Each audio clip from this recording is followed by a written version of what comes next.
Dutch lady milk industry Berhad engaged in the manufacture and distribution of sweetened condensed milk powder. My name is Siti Aisha Rossi. My metric number is 140345. Now I want to explain to all of you about horizontal analysis. Horizontal analysis divide by two, that is include percent change and dollar change. How to calculate percent change? It is dollar change based on base period amount time 100, and for dollar change analysis period amount minus base period amount. Based on horizontal analysis, we analysis divide by two. This is financial statement and comprehensive income. For financial statement, it include the first one is total equity and liabilities, total current liabilities, total equity, total non-current liabilities, total asset and total current asset, and the last one is total non-current asset. This we can state this is for financial condition is unstable. For example, we can see for total equity and liabilities. In this graph, we can see how it's unstable from 2011 until 2014.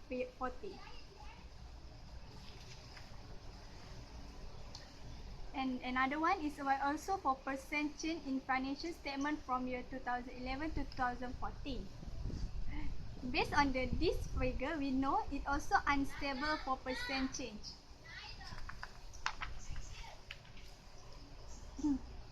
Another one for the comprehensive income, we also analysis from the first one is basic earning for ordinary share or SEN, profit the year and total comprehensive income, profit before tax, result from operating activity, gross profit, cost of sale, and the last is revenue. The comprehensive income analysis also show that the dollar change is also unstable from 2011 until 2014. For example, I show you about the flow of the basic earning for ordinary share. That is 2011 until 2014. Assalamualaikum warahmatullahi wabarakatuh. My name is Muhammad Nafizuddin bin Abdul Razak, and my metric number is AP140166, and I will talk about trend analysis. Now I will explain about trend analysis. Trend analysis is used to reveal patterns in data covering successive. The formula of trend analysis is analysis period amount over base period amount times 100. The things that will be calculated is revenue, cost of sale, and operating expense. Tak boleh pause tu. Tak boleh gram. This is the trend analysis graph for Dutch lady. The base period is 2010. As you can see, the revenue from 2010 until 2014 is increased, and same goes to cost of sale. But for operating expense, there's a slightly decrease from 2013 until 2014. Assalamualaikum warahmatullahi wabarakatuh. My name is Muhammad Faris bin Nur Asmi, AP140071. I will explain about vertical analysis. Thank you. Today I want to explain about vertical analysis. Vertical analysis is about comparing a company's financial condition and performance to a base amount. Vertical statement is about common size percent. Common size percent of balance sheet, common size percent of income statement. Common size balance sheet is to use the asset and equity and liability.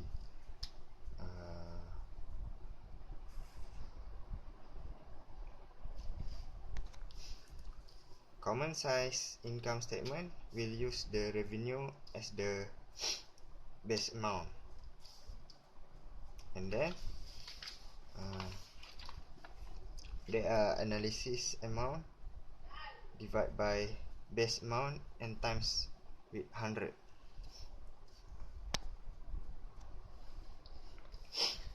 This is the example of the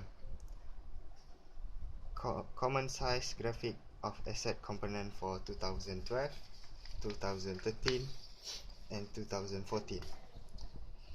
Then this is the common size graphic of income statement year for 2012, 2013 and 2014. Okay, for the example is for 2012 we take this 73 millions will, for example 73073 will divide of total asset 382774, and then we'll times it will times with 100 and get 19.1%. Assalamualaikum warahmatullahi wabarakatuh. My name is Nurul Hidayah binti Abu Khalid and my metric number is AP140405.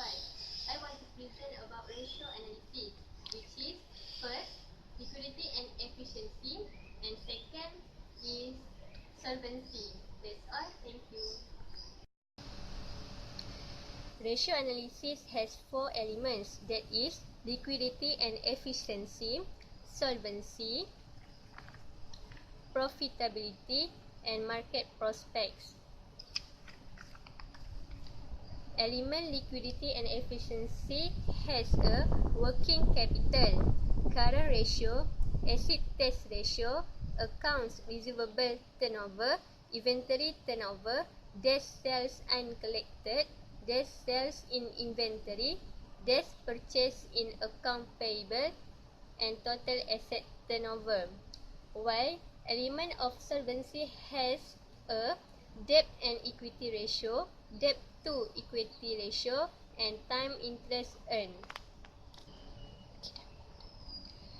As an example for liquidity and efficiency, I take working capital and current ratio. Formula for working capital is current assets minus current liabilities, and formula for current ratio is current assets over current liabilities. And formula for solvency,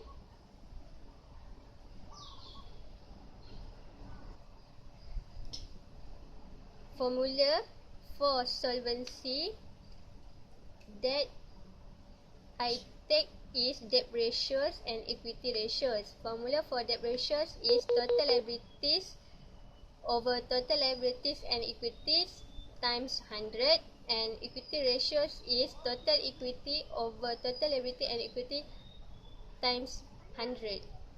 From the graph, debt ratio is increased from 2011 to 2013 and decreased in 2014, while equity ratio, that is decreased from 2011 to 2013 and increased again in 2014.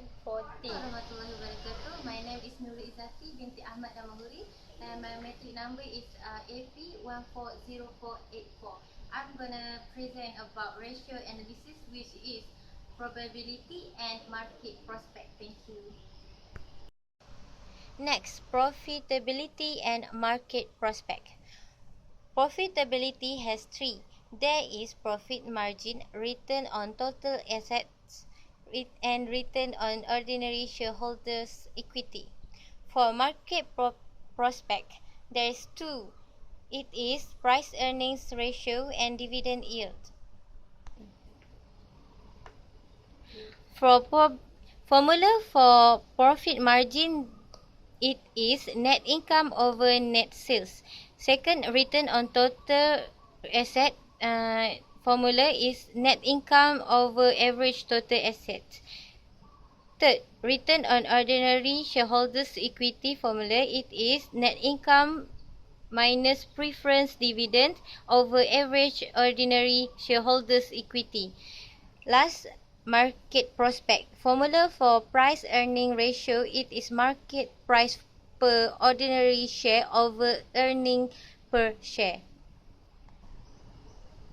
Profit margin that shown in 2011, there is increase to 2012, then it maintained 2003, and it decreased to in 2014.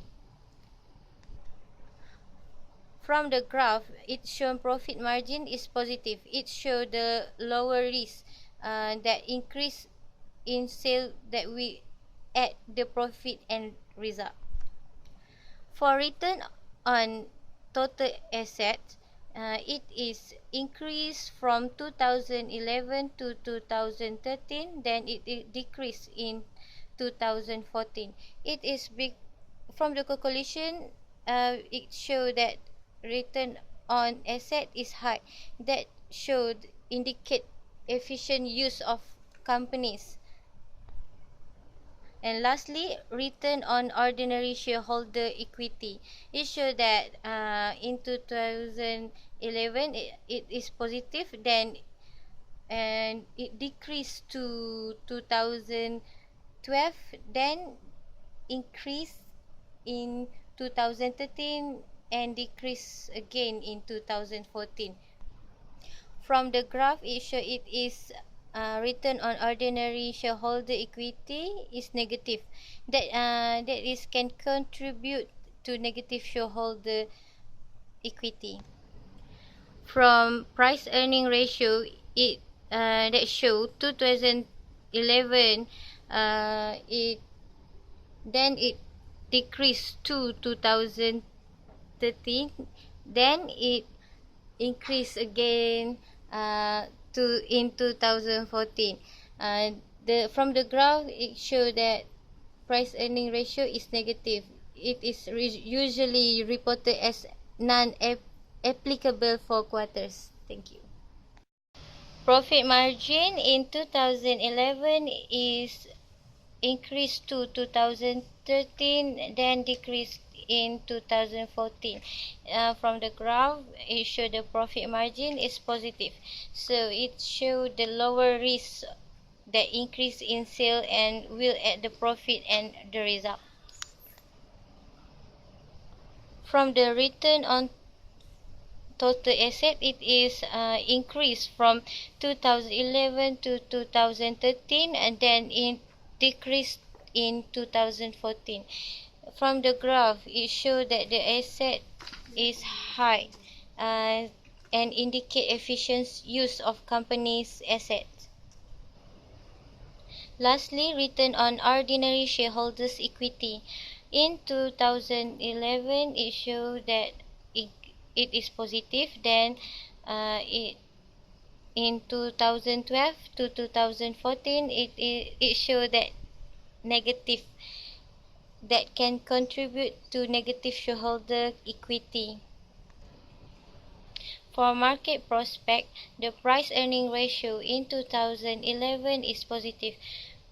In 2012 to 2014, it is negative. It shows the usually reported as non-applicable